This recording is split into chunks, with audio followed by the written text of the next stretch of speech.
So me and my brother and my mother go to Nigeria for a funeral. And Nigerian funerals, like, that shit's a party, fiesta, like day and night, just music blaring, blaring, blaring, mad people. There's probably like 5,000 people there. And what are the odds one person's gonna know all 5,000? Like, I probably knew like 17 people there. People just show up for the vibes, for the food, for the music, like for the food. So we're vibing, dancing, celebrating life, and someone comes up to my mom and like touches her stomach and like starts rubbing it.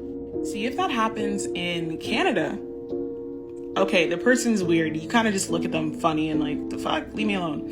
In Nigeria, you better catch that person and ask them exactly what they're trying to do. Like, what type of curse did you try to put on me right there? So my mom's trying to grab her. Sis is weaseling through the crowd, into the crowd of 5,000 people, nowhere to be seen again. My mom forgets about it. We go on about dancing. So later that night, we're all chilling again. You know the vibes, you know us. And my mom gets super sick. And we're thinking like, oh, just like food poisoning, right? So she starts throwing up, but at a point she's like throwing up bile. Like it's bad, it's concerning. So someone calls my grandma, and my grandma, she missions to get there. She's pedal to the metal, floors it, gets to where we are in like 20 minutes, even though it's like a 45-minute journey. So the next morning, my grandma sees us to the airport, and at this point, like, my mom's still super sick.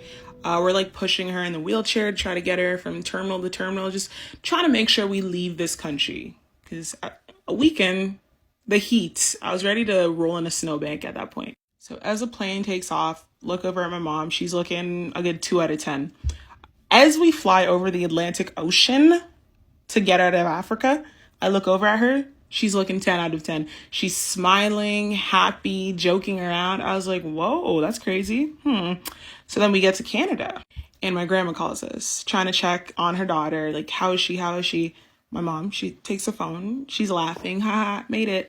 So my grandma, super relieved, tells us that she had gone to an oracle maybe like a week before the funeral, and it was prophesized that a young lady would be killed or would die during the funeral's procession, like over like the week that the funeral happens. So as my mom got sick, everyone that knows of this prophecy is thinking.